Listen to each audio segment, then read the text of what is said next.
Son muchas las cosas que suceden a diario en Colombia y el mundo. En segundos se las queremos contar. En este canal, Hosman Noticias número 1. Información que los grandes medios callan. Dirige y presenta José Miguel Angulo.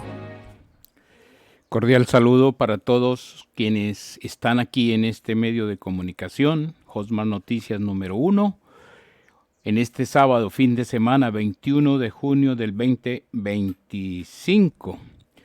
Cordial saludo para quienes han llegado nuevos. Muchas gracias a reforzar este ejército de personas compatriotas que nos hemos dedicado a defender nuestra patria Colombia, defender nuestra democracia, defender nuestra libertad, porque está fuertemente amenazada por un régimen que se quiere atornillar, así como ha sucedido en Cuba, más de 60 años, como Corea del Norte, más de 50, como Venezuela, más de 25, como Nicaragua y muchas más. Así que esa es nuestra tarea. La democracia nos garantiza que al menos tengamos un mandatario por un periodo de tiempo corto, pero que después vendrá otro, o más malo, o mejor, porque de buenos, muy buenos no hay. No, eso sí no podemos garantizar que todos sean buenos, no. En todos los gobiernos hay corrupción, en todos los gobiernos hay robos, todo. Pero al menos se acaba pronto. Lo difícil es cuando se atornillan, porque nos queda la corrupción para 50, para quién sabe cuántos años. Y esa es la idea de nosotros acá, defender nuestra democracia y nuestra libertad. Nos vamos a escuchar por unos minutos cortos qué sucedió mientras dormíamos en este fin de semana con los servicios noticiosos de Caracol. Escuchemos qué pasó. Última hora, Caracol Radio. Estamos en Última Hora Caracol. A partir de hoy comienzan a funcionar las estaciones de Transmilenio temporales ubicadas sobre la Avenida Caracas. Juliana de los Ríos. Debido al avance de las obras de la primera línea del metro de Bogotá, ciertas vías y estaciones de Transmilenio han cerrado o en este caso han sido reemplazadas. La estación temporal de la calle 34 comenzó a funcionar y se espera que en los próximos días la de la calle 39, Marley, calle 57, Flores y calle 76 estén terminadas. ¿Pero qué tienen de diferente estas estaciones? Fidel, pues que están ubicadas unos metros más hacia el sur o hacia el norte de las que ya existían, y lo que generó más controversia, que dentro de estas hay columnas de la estructura del metro. El gerente de la empresa Metro, Leonidas Narváez, ha aclarado en reiteradas ocasiones que esas estaciones solo serán provisionales por unos meses mientras se construye las que realmente quedarán fijas, que no tendrán en medio las columnas del metro. Juliana, gracias. Fue cerrada una tienda de la cadena de supermercados D1 en el occidente de Bogotá. Juan Carlos González. Según el Ministerio de Trabajo, en el lugar se encontraron riesgos físicos y biológicos en aseo, estantes y otros que pueden afectar la salud de los diferentes empleados que trabajan en la sucursal de las ferias, este famoso almacén que tiene presencia en todo el país. En ese sentido, menciona la entidad, se restringirá la actividad comercial en el inmueble, pero no será definitivo. Según indica en un comunicado, la prohibición se levantará cuando el Ministerio de Trabajo haga la respectiva verificación que permita establecer la corrección de los riesgos que llevaron a considerar el cierre. El texto aclara que esta decisión se tomó con respecto al decreto 1072 del año 2015 que establece medidas preventivas en aras de preservar la seguridad y salud en el trabajo en el país. En el mundo, Israel considera que causó la muerte a 3 comandantes de los guardianes de la revolución iraníes que bombardeó una instalación nuclear en Isfahan, en el centro de Irán, en el 9º día de guerra entre los dos países. En Colombia, en el municipio de Sogamoso, en Boyacá, está cerca de convertirse en el primero en reemplazar los vehículos de tracción animal en ese departamento. Sebastián Olmos. La alcaldía de Sogamoso y la gobernación de Boyacá firmaron un acuerdo para formalizar el proceso de sustitución de los vehículos de tracción animal en la ciudad y de esta manera garantizar el respeto por la vida y el bienestar de los animales mientras se avanza en la transición. Camilo Castro, secretario de Hábitat de la ciudad. Son 109 vehículos de tracción animal. En cuanto al proyecto, ya está bastante adelantado, está ya en manos de la nación. Sobre el componente sociolaboral para los recicladores, asegura el secretario de Hábitat que ya hay avances con la senadora Andrea Padilla para escuchar a la comunidad y el alcalde. Investigan el secuestro de un caficultor en Ciudad Bolívar, en Antioquia. Laura San Pedro. Fabio de Jesús Berrío Durán, un caficultor del suroeste antioqueño, habría sido secuestrado en una finca en el municipio de Ciudad Bolívar. El coronel Oscar Rico Guzmán, el comandante de la policía del departamento de Antioquia, detalló que el hecho había sido perpetrado por hombres armados con prendas similares a las de la fuerza pública. Amordazan a los familiares y les indican que no deben salir hasta pasadas las 9 de la noche porque lo están vigilando. Las autoridades adelantan las investigaciones para dar con el paradero del campesino. Se evalúa la posibilidad de que se trate de un caso de delincuencia común. Convocan a un plantón para exigir justicia en el caso de una agente de tránsito agredida por su esposo, también funcionario de tránsito. Esto en el Valle del Cauca. Myron Benavides.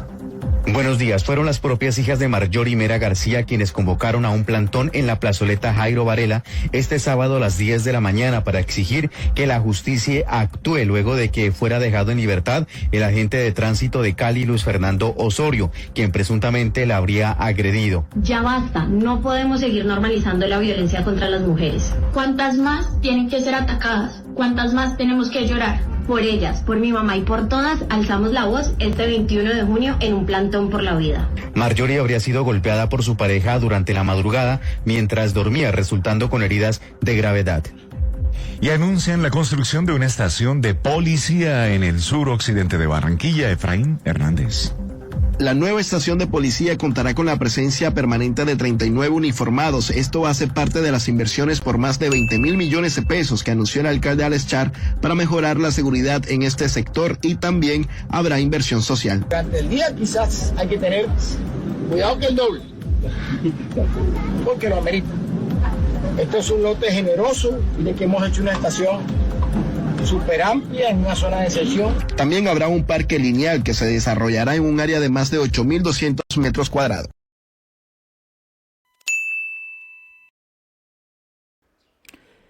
Ahí estaba la información de Caracol Radio en esta mañana, en este sábado, fin de semana, 21 de junio del 2025, lo que ha sucedido durante estos últimos 7 días, las noticias relevantes.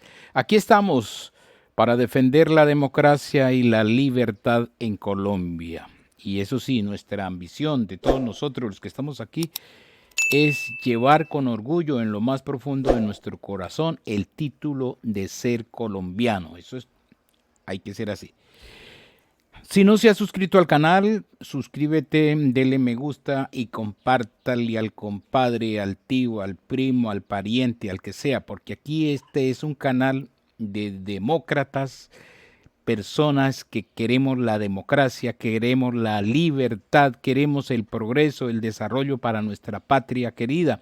No queremos la ruina, no queremos la chatarra, no queremos vivir como Cuba, porque desafortunadamente en Cuba esta nación totalmente en ruinas por estos sistemas comunistas, socialistas, progresistas, humanistas. No queremos en Colombia y eso es lo que nos quieren imponer. 1.235 personas ya están aquí en este canal. A esta hora, pues es la hora del tinto colombiano. Tomémonos un tinto y seamos amigos. Ahí abajo también está el link para que participen del sorteo gratis para que reciba el que sea el ganador un pocillo con un detalle. Muchas gracias. 1.235. Y para los nuevos, vale la pena el aplauso. Claro que sí. Ahí está el aplauso para los nuevos, los que han llegado a reforzar este ejército de personas que amamos a Colombia, nuestra tierra querida, la tierra que nos vio nacer. Y nos vamos para la información. Saludos también para los que han manifestado, que me saludan, que manifiestan, yo lo escucho, yo lo apoyo. Y a propósito, tengo unos comentarios. Quiero mostrarles este comentario. Pues ese es un comentario que lo anima a uno a seguir adelante. Desde luego, es de Zenaida Rodríguez. Un saludo para Zenaida Rodríguez. Fuerza, Miguel, Dios está guardándolo en el hueco de su mano. Grande y poderoso es el Señor, porque hay noticias alentadoras. Eso dice la esposa de Miguel Uribe, que hay esperanzas de su recuperación. El último que tiene la palabra es nuestro Señor, ¿verdad que sí? Pero hay otros comentarios, por ejemplo, como este, que son curiosos, lo voy a mostrar. Pues sí, cada quien, y aquí es libre de comentar, por ejemplo, como este comentario. Caterine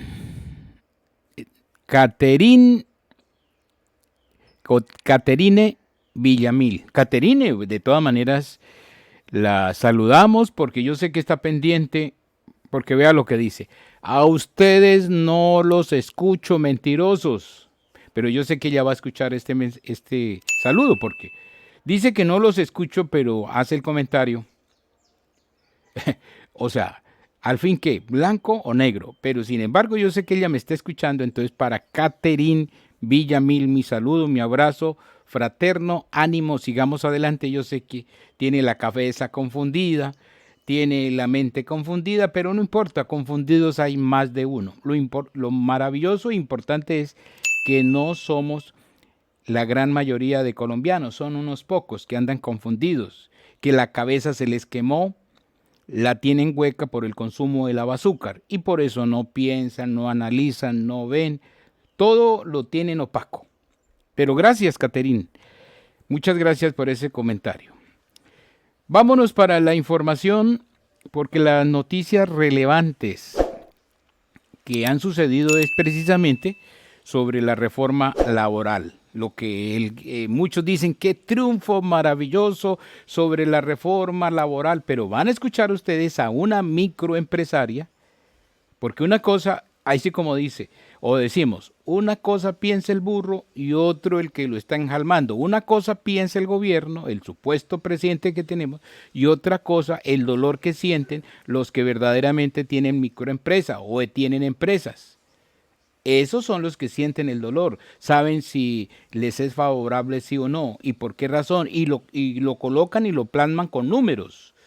Es que eso es lo importante. Van a escuchar a esta microempresaria, porque ese es el tema que hay candente ahorita sobre la tal reforma laboral que fue aprobada, bueno, pero van a escuchar. Y no, yo no exploto a mis trabajadoras.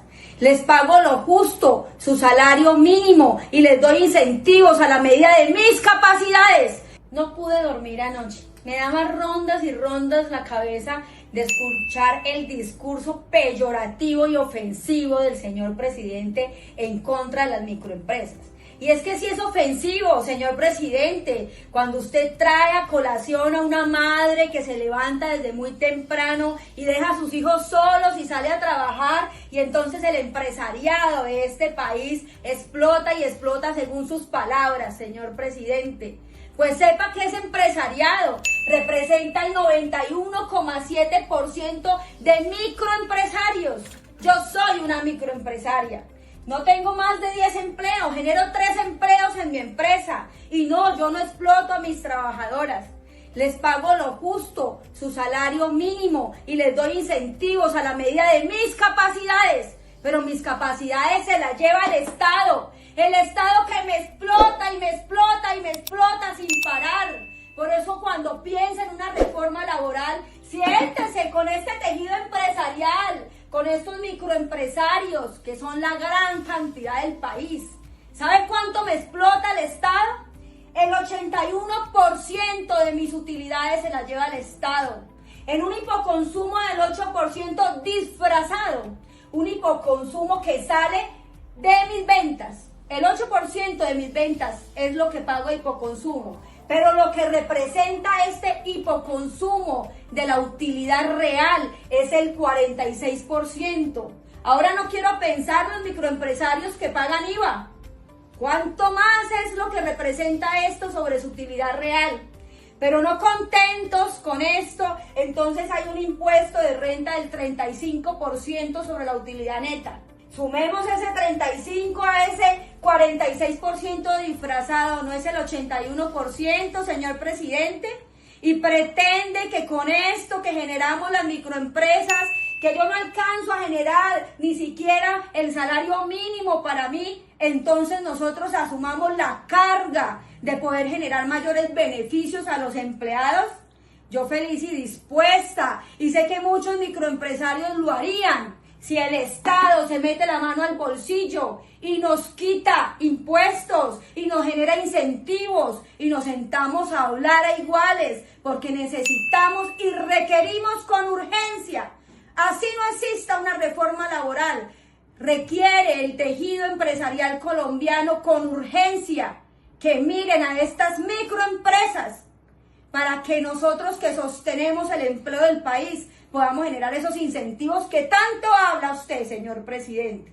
Ahora yo le digo, usted, el Estado, es el mayor empleador. El 35%, según cifras del DANE, al 2023, eran los empleados que estaban por OPS. Yo fui empleada por OPS y me hacían cumplir las 8 horas, cuando en mi contrato no estaba. Pero si yo no cumplo las 8 horas, hay fila haciendo. Me decían, ¿y no es el Estado el que vela por los derechos de los trabajadores? ¿Dónde está entonces ahí el Estado, señor presidente? De eso no hablamos, ¿cierto? Y de todo el recaudo que entre el 2016 y el 2022 representó 21 billones de pesos de corrupción. ¿Cómo me duele a mí ser legal? Porque ser legal en este país duele. Duele cuando los impuestos no se ven reflejados en incentivos para las microempresas. Duele cuando los impuestos no se ven reflejados en seguridad en la calle. Hace 2 semanas me desvalijaron el carro dejándolo afuera de una entidad de salud. Me quitaron todas las partes de mi vehículo y no me alcanzaba para la póliza. Me respondió el Estado, pero yo sí tengo que pagar el impuesto vehicular. ¿Dónde está ahí el Estado, señor presidente? Ahora dígale a sus asesores que vayan a campo, que hablen con los empresarios, que miren este tejido empresarial. Según cifras de Confecámaras, una empresa no dura más de 5 años en el mercado. El 44% es la tasa de supervivencia de las microempresas en el país. Esta cifra, que ya es orgánica, que ya es natural, que ya existe, quiere decir que 893.000 microempresas van desapareciendo cada 5 años. Estas cifras no se las han dado, señor presidente. Estas cifras no las tiene en cuenta a la hora de plantear una reforma laboral. Ahora yo le quiero decir, la informalidad de este país está en el 55,9%. ¿Qué está haciendo para formalizar a estos microempresarios? Prefieren quedarse en la informalidad, porque ser formal es costoso y porque además de eso, usted genera odios con su diálogo, usted genera malestar en medio de los colombianos. Dígale la realidad de las microempresas a los colombianos y plantee una reforma laboral justa, donde empresarios y empleados ganemos todos, porque el recurso humano, señor presidente, es lo más importante de este país. Buenas palabras de esta microempresaria. Ahí sí, el que ha sido preñado sabe qué cosa es el dolor de parir. Es como un refrán popular. La que ha sido preñada sabe cuál es el dolor de parir. Puede ser una persona o hasta un animal. Sabe cuál es el dolor de parir. El que no, pues, sí. Y entonces por eso es que el que no ha tenido empresa, el que no ha tenido negocio, el que no ha hecho empresa en el país, pues ¿qué va a saber de obrero? Es que este señor supuesto que tenemos ese nunca ha montado empresa. Él es una larva. Todos los colombianos durante todos estos millones de años, estos años que hay, que él hasta ahí, más de 30, 20, 15, 20, 30, los años que haya estado de congresista, empezando desde cuando nos metieron la farsa de la supuesta desmovilización del M-19, desde ahí en adelante y antes de eso, porque antes era larvas de las mismas empresas por lo que llamamos en Colombia la vacuna, la extorsión. Después vino la extorsión al mismo gobierno cuando le sacaron el dinero al Belisario por la supuesta desmovilización del M-19. Eso fue cualquier cantidad de dinero. Después de ahí, como senador, como alcalde, todo. Es uno de los grandes ricos de Colombia, que inclusive por eso es que él le echa tierra, le echa sal, dice que los capitalistas, que los ricos, que los yanquis, pero resulta que él es uno de los más ricos de Colombia, igual que lo que pasó en Cuba con Fidel. Por eso es que ellos dan a entender que son pobres. Mentira, son grandes capitalistas también. Y entonces este señor, este personaje, se no sabe qué cosa es empresa, no sabe qué es empresa. En cambio, la que ha sido preñada, la hembra que ha sido preñada, sí sabe cuál es el dolor de parir. ¿Sí? Ese sí sabe. Por eso es que esta señora, ella sí sabe cuál es el dolor de que se sufre, que va a haber por la tal aprobación de la reforma laboral de todo esto. ¿Por qué? Porque tiene empresa, tiene microempresa. Ella sí puede dar razón de eso. Sigamos con la información. Vamos a escuchar lo que nos dice Impacto sobre las noticias que han habido durante esta semana. La suspensión del polémico decreto de consulta popular firmado por el gobierno Petro, dictada por el Consejo de Estado, es vista por juristas como un fallo anticipado de su inminente nulidad. De confirmarse esta decisión, y si Colombia fuera un país en donde la justicia no trabajara para el dictador Petro, los ministros firmantes enfrentarían cargos penales por prevaricato, abuso de función pública y usurpación de funciones al haber consumado un acto ilegal que pasó por encima del concepto negativo del Senado. Solo se salvarían los jefes de cartera que no firmaron, como Laura Sarabia, Lena Estrada, Edwin Palma y Eduardo Montealegre, quien redactó el texto pero no se había posesionado. El resto, conscientes del riesgo jurídico, pero confiados en la impunidad de la justicia de bolsillo del petrismo, consultan por si acaso abogados, y otros incluso contemplan la posibilidad de pedir asilo. El decreto 639 de 2025, impulsado con prepotencia política, significaría dejar a casi todo el gabinete petrista tras las rejas. Sin embargo, de antemano se sabe que la justicia servil a Petro no hará tampoco absolutamente nada en este caso. Impacto 24/7, noticias con la verdad. Bueno, muchas gracias a Impacto y seguimos con Impacto porque Impacto tiene más información importante. Sigamos escuchando. ¿Sabía usted que la UNP está en manos de las FARC? Así como lo oye, de los 2.044 funcionarios de la entidad, 1.305 son supuestos excombatientes de ese grupo terrorista. Como resultado de los acuerdos fallidos de La Habana, o mejor, del pacto entre Santos y las FARC para ganarse un Nobel sin ningún mérito, hoy más del 63% de los escoltas del Estado son criminales de lesa humanidad. Así de cruda es la realidad. Los mismos que secuestraron, violaron y asesinaron siguen sembrando el terror en Colombia, pero esta vez al frente de los cuerpos de seguridad oficial. Nadie sabe quién los controla, quién les imparte órdenes, ni a quién protegen realmente. Esto es un asunto de alerta máxima. La oposición, los periodistas y las personas que se oponen a Petro están en grave peligro. Eso es lo que nosotros decimos, colocaron al gato a cuidar ratones.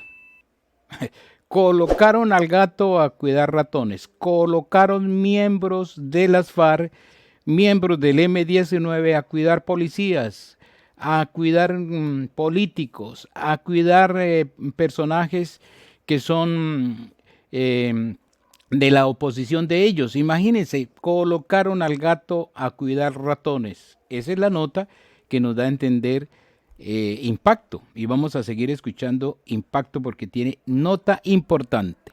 Ahí vemos en el cartel, por las buenas noticias, que hay esperanzas, dijo la esposa de Miguel Uribe. Es una noticia relevante. Seguimos con Impacto.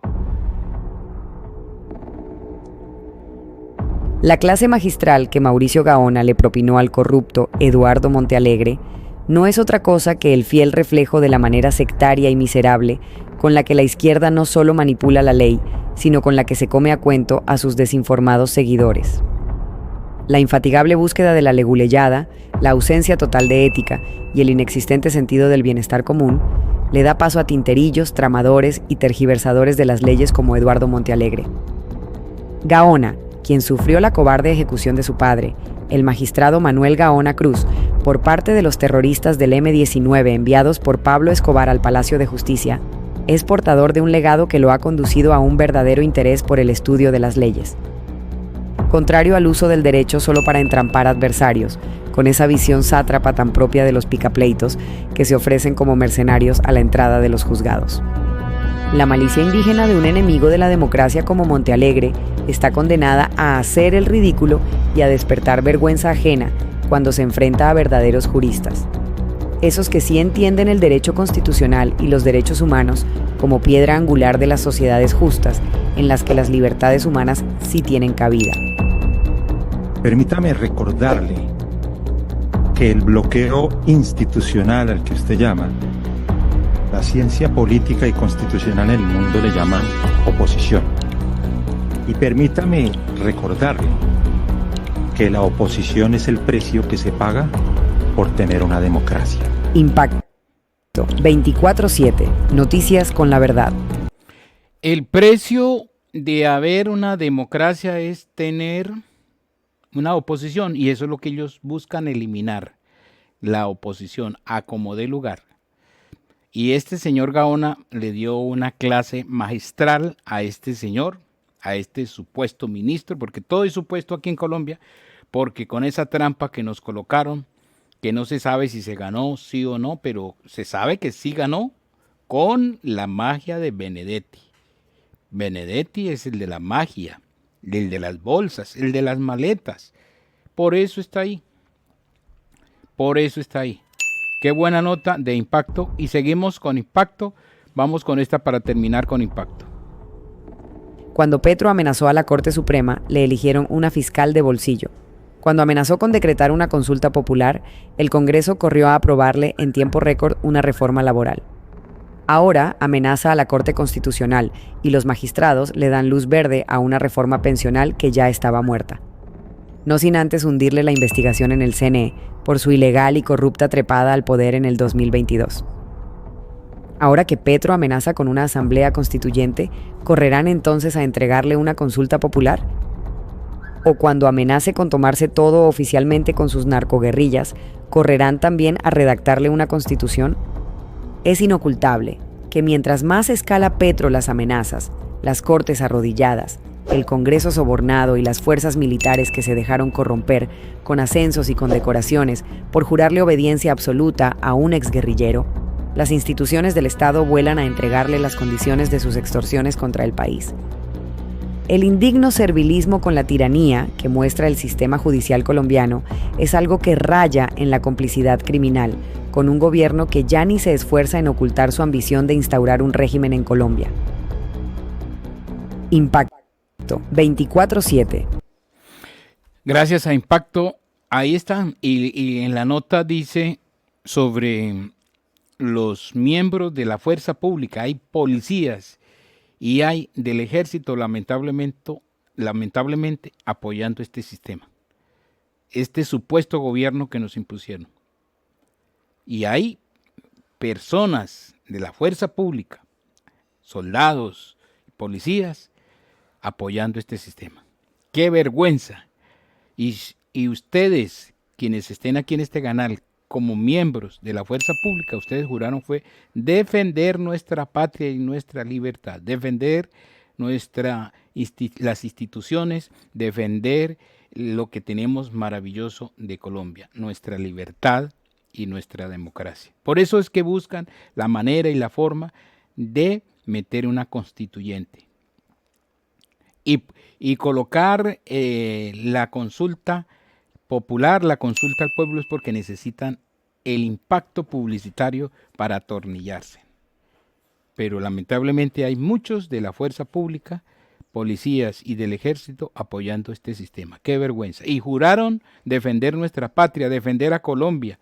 Y inclusive en la oración patria, si es necesario morir por defenderla, en mentira no lo están haciendo. Es muy triste, de todas maneras. Es bueno que reflexionen, por lo tanto los invito a que compartan este material si les parece interesante. Compártanlo. Y tomémonos el tinto, vea, el tinto de Colombia. Tomémonos un tinto y seamos amigos.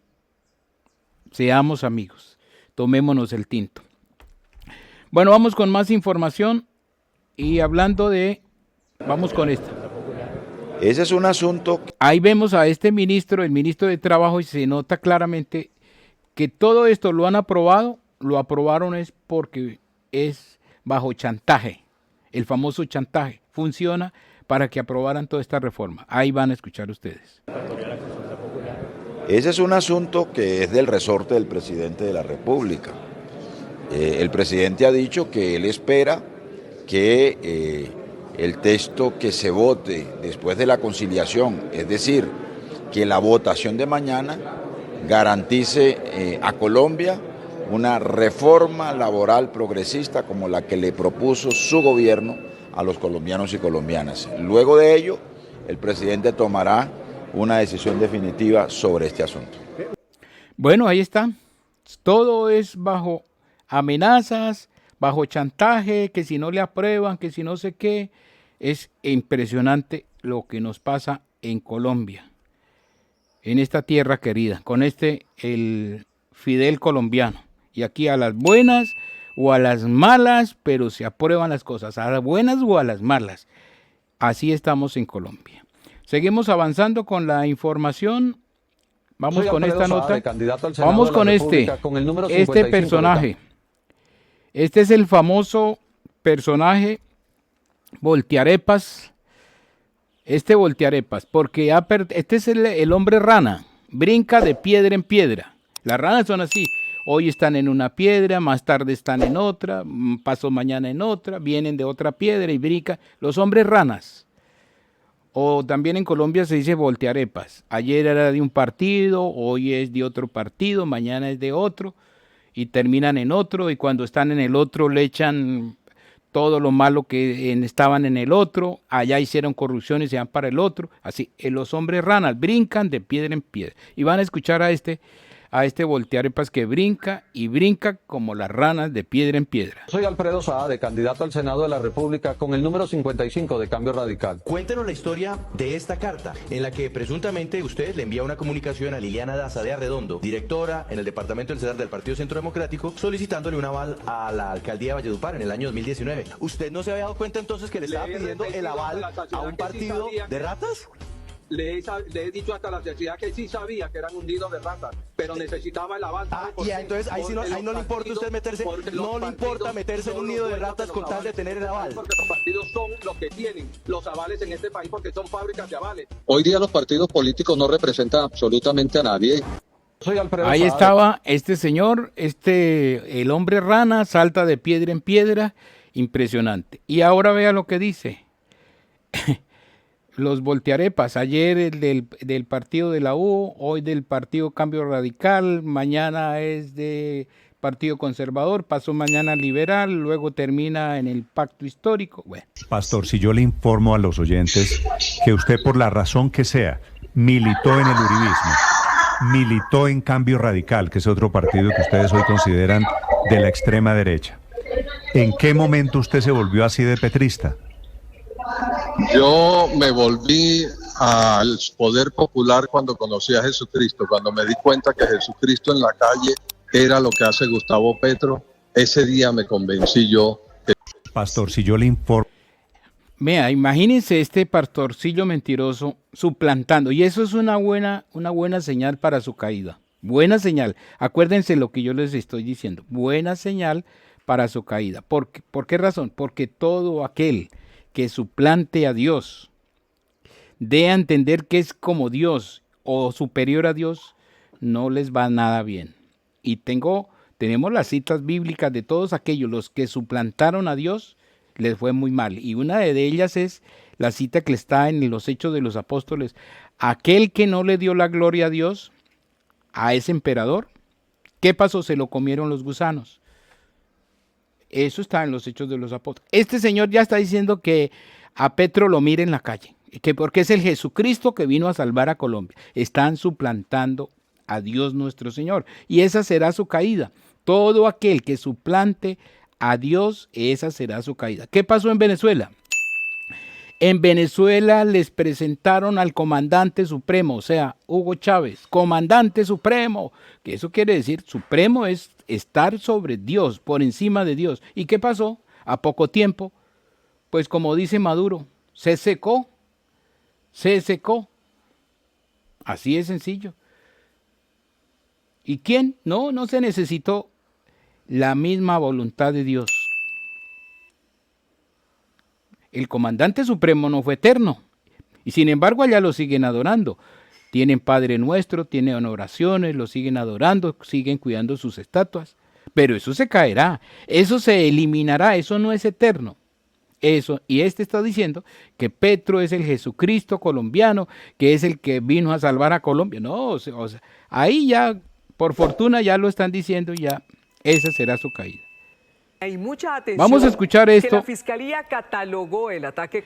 Vamos a escuchar esto, que es precisamente otra de las noticias relevantes esta semana, porque se está diciendo que el ataque que hubo contra este señor Miguel Uribe fue una cuestión política, fue por ser senador, por ser un personaje que en las encuestas tenía un alto número de seguidores. Y esa fue la razón por la cual atentaron contra su vida, y vamos a escuchar a Caracol. Hay mucha atención que la Fiscalía catalogó el ataque contra Miguel Uribe Turbay como un atentado político cometido por su condición de senador, precandidato a la presidencia y miembro de la oposición con posturas críticas ante el gobierno Petro.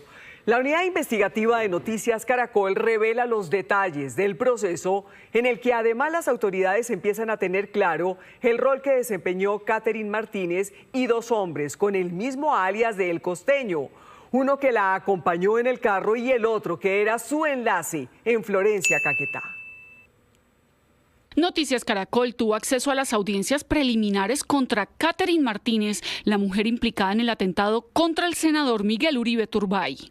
Buenas tardes, mi nombre es Catherine Andrea Martínez. La Fiscalía le imputó cargos por tentativa de homicidio en calidad de coautora y porte ilegal de armas. Para el ente investigador es claro que las personas que ejecutaron este crimen fueron contratadas, pero tal vez lo más relevante de la audiencia es la exposición que hizo la Fiscalía sobre los motivos por los cuales se dio la orden de asesinar a Miguel Uribe Turbay. La víctima, Miguel Uribe Turbay, es senador en ejercicio de sus funciones, precandidato presidencial, y la tentativa de homicidio se produce por el hecho de ser senador y estar desarrollando campaña política como precandidato a la presidencia. En su presentación, la Fiscalía mencionó dos hechos que están relacionados. Uno, la falta de protección por parte de la UNP, y dos, el riesgo en que se encontraba Uribe Turbay por ser miembro de la oposición y por sus posturas críticas contra el gobierno de Gustavo Petro. Y es en el marco de esta campaña política que se produce el atentado, siendo el senador una persona públicamente expuesta que había informado a la UNP en varias ocasiones de la situación de riesgo en que se encontraba por sus posturas contrarias a las políticas del gobierno nacional y pertenecer a un partido que se declaró en oposición sin que haya evidencia alguna de que él tuviera amenazas o riesgo por situaciones personales, familiares, económicas o de otra índole que hubieran motivado la tentativa de homicidio. En la audiencia, la fiscal expuso el papel que jugó este hombre llamado Elder y apodado El Costeño. Se ejecutó un plan criminal dispuesto para lograr el asesinato de Miguel Uribe Turbay, senador de la República en ejercicio de sus funciones, utilizando para tal efecto un arma de fuego marca Glock color negro sin contar con permiso de autoridad competente para el porte de la misma y utilizando como instrumento medios motorizados tipo automóvil y motocicleta. Según la Fiscalía, Elder o El Costeño fue el encargado de contactar al menor de edad que disparó contra Miguel Uribe, a la mujer de 19 años, Catherine Martínez, quien entregó el arma de fuego al joven sicario, y al conductor del vehículo gris que los transportó a la zona del atentado y hacía parte de un posterior plan de escape. Contactó a varias personas, entre ellos a un menor de edad, a Carlos Eduardo Mora González y a usted, Catherine Andrea Martínez, quienes aceptaron participar del mencionado atentado. De esta manera se realiza una distribución de trabajo criminal. Según la Fiscalía, así actuó Catherine Martínez el día de los hechos.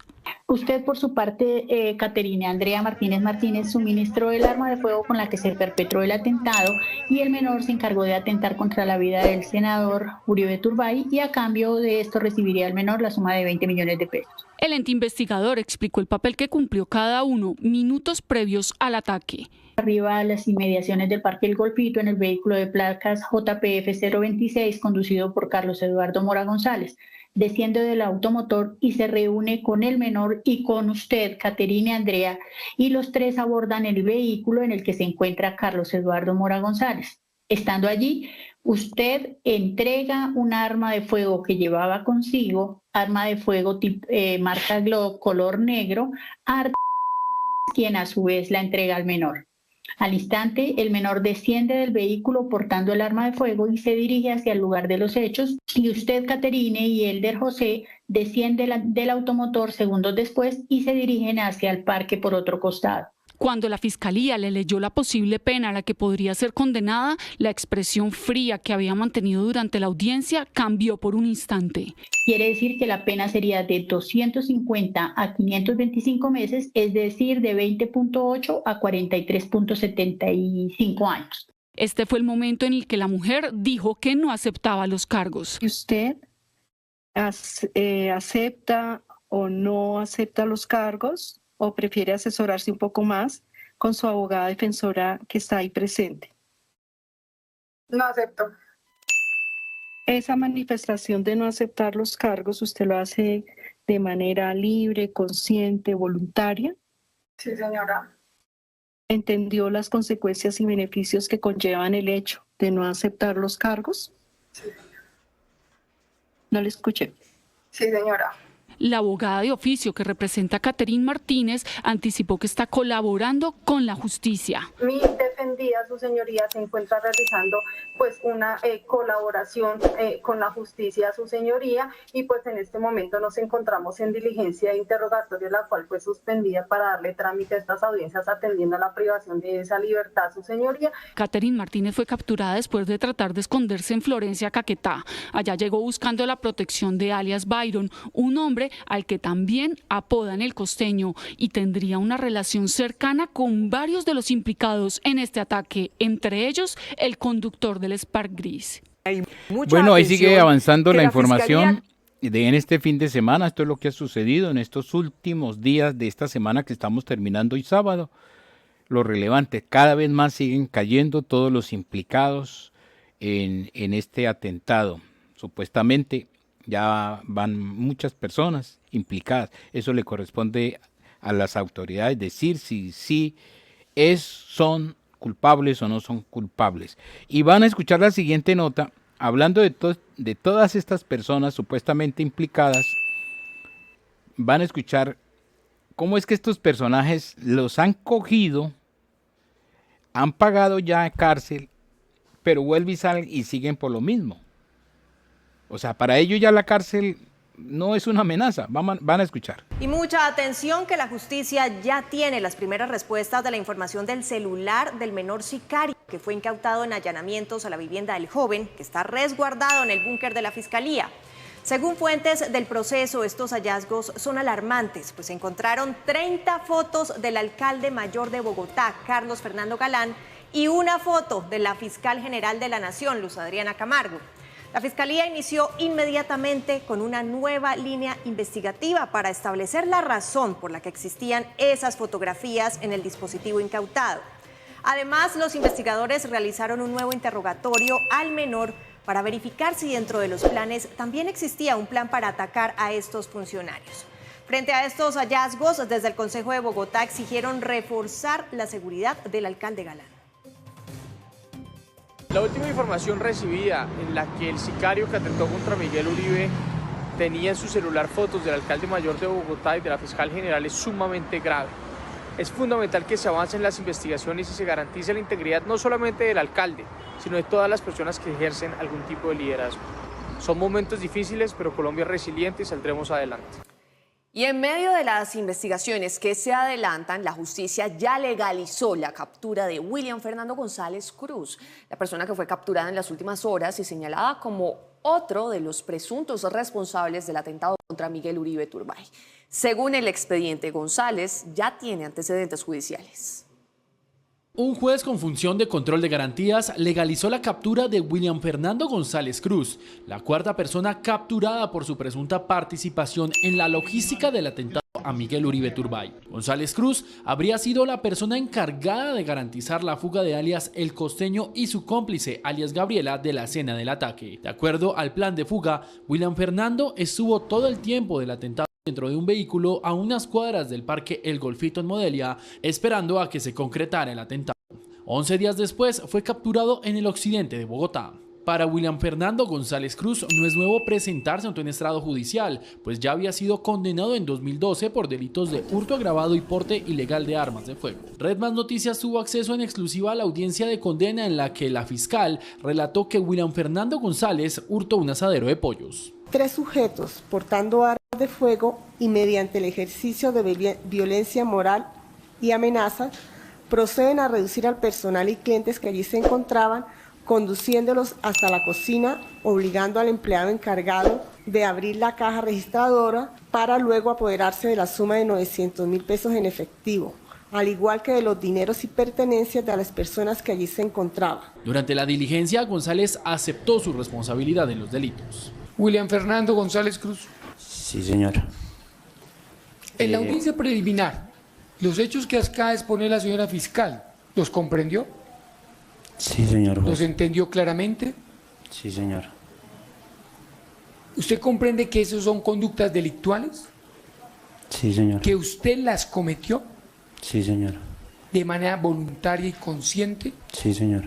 ¿Y que de igual manera usted aceptó esos cargos libre, voluntaria y conscientemente? Sí, señor. ¿Debió ser informado sobre las consecuencias, como se le acaba de enrostrar a su compañero delictual? Sí, señor. Gracias. El juez en ese año condenó a William Fernando González y a sus socios en ese hurto a 2 años de prisión, que fueron cumplidos en la cárcel La Modelo de Bogotá.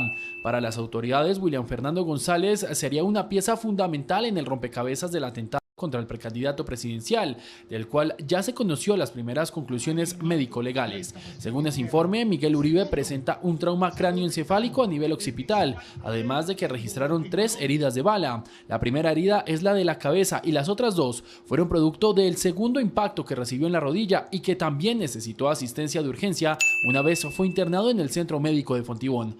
Estas conclusiones, que fueron hechas a partir de la historia clínica que empezó a escribirse ese 7 de junio, son una de las pruebas que tendrán en cuenta los investigadores de la Fiscalía en las acciones que se adelanten para esclarecer los hechos que rodearon el ataque a Miguel Uribe Turbay.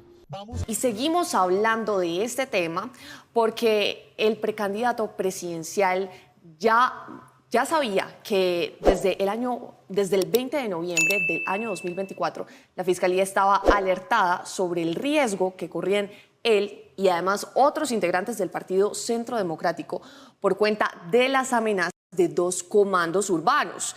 El representante de la Cámara, José Jaime Uzcategui, denuncia omisión de las autoridades y pide garantías al respecto. Es muy delicado que meses antes la Fiscalía y las autoridades hayan tenido una información, una alerta como esa y que no se haya actuado, y eso apunta o contribuye a la idea de que esto fue un crimen de Estado, y por eso pedimos a la Fiscalía la máxima transparencia y celeridad, porque ellos ya estaban alertados. Justamente hoy en Casa de Nariño, el ministro del Interior lideró el Comité de Coordinación y Recomendación de Medidas de Protección, en donde revelaron que 6 aspirantes presidenciales tienen refuerzo en sus esquemas de seguridad. En la Casa de Nariño se reunió el Comité de Coordinación y Recomendación de Medidas de Protección para el proceso electoral, donde anunciaron que adelantarán las medidas de protección para los precandidatos.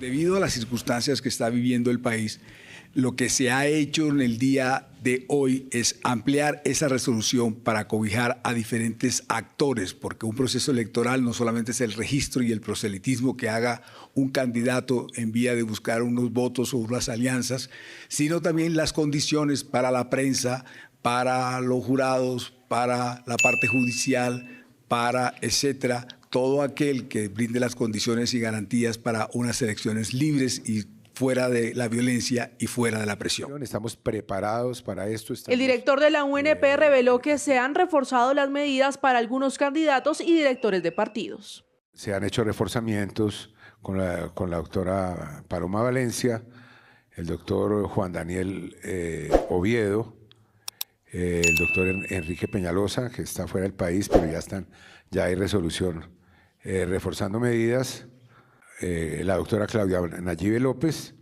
el doctor David Andrés Luna, y también en la ampliación de la que está hablando el ministro está también el doctor Gabriel Jaime Vallejo, director del partido Centro Democrático. Las garantías para la oposición. El ministro del Interior aseguró que se buscarán los recursos para cumplir con los planes de protección.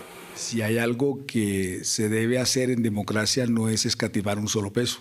Lo decía cuando la consulta, cualquier peso que uno invierta en que la democracia siga adelante, las personas tengan la garantía, se puedan manifestar, nunca será mucho. Mesa de votación. Se tiene calculado que para el próximo evento electoral son 13.400 los puestos de votación y las fuerzas militares han destinado la presencia de más de 80.000 hombres y mujeres. Bueno, muchísimas gracias a esta información de Remas Noticias en este fin de semana. Vamos a ir terminando la nota. Aquí les tengo esta es una nota curiosa que tengo, un video curioso, ya de los videos como curiosos. Este es de una persecución, la persecución de un ladrón de un vehículo en Estados Unidos, y resulta que el ladrón del vehículo se estrelló allá, paró las patas, y van a ver lo curioso, porque esto pareciera que fuera una película de humor, una película de esas de Cantinflas, van a ver. Pero es un video en la vida real lo que sucede. Van a ver. Ahí ven al policía que avanza. El delincuente sale también con el arma. Los policías, este policía cae ahí, se enrieda. El otro trae el arma en la mano, también cae ahí. Cae y quedan empaturrados. No sé qué hay en ese lugar, porque hasta el delincuente, el ladrón, queda también como amarrado ahí. Y vea, trata de disparar, que vea, no se puede parar, algo curioso. Esos son los famosos videos curiosos, y la policía corriéndole a los ladrones o al ladrón. Eso es lo que se dice también, el gato corriéndole a los ratones. Ahí lo ven, en la vida real, eso sucedió en Estados Unidos. Y esta nota que les voy a mostrar ya para ir terminando, es con motivos de el conflicto que hay en estos momentos entre Irán e Israel. Este descocado debe ser también que se le quemó la cabeza por el consumo del azúcar, se vino a nombre de Alá y apuñaló, y hirió a un montón de personas, a más de una persona. Con un puñal las hirió, y luego se vino a herir a los policías porque él estaba en nombre de Alá, y van a ver que lo mandaron para donde Alá, porque él estaba defendiendo a Alá y con Alá porque por lo de Israel y lo de Irán, y van a ver lo que le pasó al de Alá. Ahí bien, ahí está con el puñal. Y va a atacar la policía. Esto fue en Italia, vean. Y ahí lo mandaron a este enfermo de la cabeza, lo mandaron para donde Alá. Esa es la nota. Y hablando de Alá y lo que está sucediendo en Israel, voy a colocarles esto. Estas son las últimas noticias que tenemos. Este es del comandante de Israel. Lo que está diciendo, llegamos muy difícil en la ofensiva ya en la primera noche, lo dice este comandante de Israel.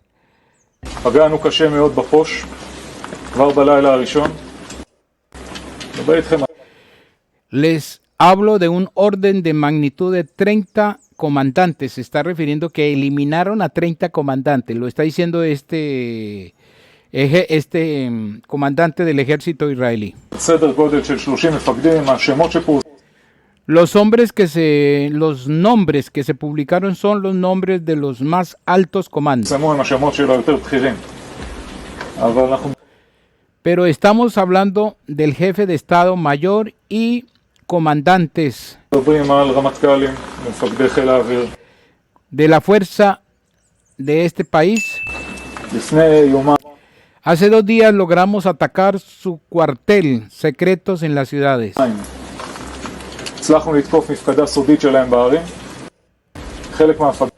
Algunos de los comandantes lograron escapar de allí a otro lugar.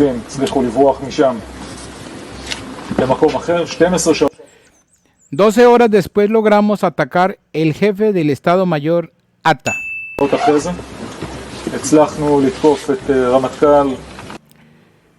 Malandia, que escapó de ese lugar en las ciudades en otros inmuebles.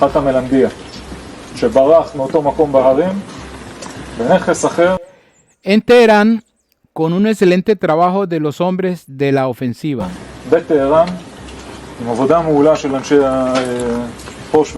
Y los cuarteles. Y necesitamos perseguirlos en cualquier lugar al que donde hayan escapado. Y ustedes logran convertir a Irán, como dije antes. De algún lugar.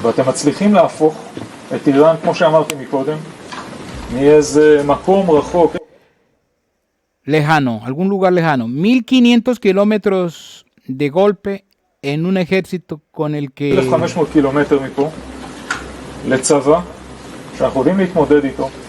sabemos lidiar con una sensación de primer círculo.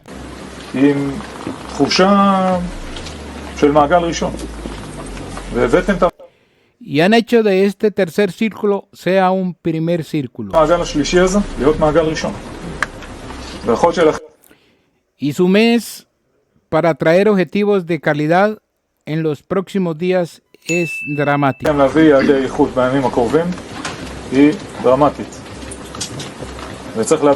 Y hay que traer mucho y aumentar el ritmo. Y eso es exactamente lo que estamos haciendo. Porque se trata de los tipos de amenazas que les digo. El Estado de Israel no puede vivir con ellas. Punto. Esa es la razón por la que salimos a la campaña y esa es la razón por la que ustedes están trabajando duro. Ese era el reporte de este comando de las fuerzas israelíes. Bueno, muchísimas gracias a todos mis compatriotas colombianos por estar aquí. Si no se han suscrito, suscríbete, dele me gusta, comente, comparta, porque aquí estamos es para defender nuestra democracia y nuestra libertad. En este momento necesitamos invocar ese valor fundamental de la solidaridad y de la cooperación. Por eso cuando ustedes me preguntan, María Andrea, ¿y qué podemos hacer? Pues mi respuesta es muy sencilla. El poder está en tu celular, a un clic de distancia. Infórmate bien y comparte la información. Así que llegó el momento de ser activos y de participar en la virtualidad. Coge tu celular, simplemente danos like, mira el video completo y compártelo en tus redes sociales. El poder está en tu celular. ¿Te animas? Yo escucho Hosman Noticias. Escucho la noticia que los demás medios callan.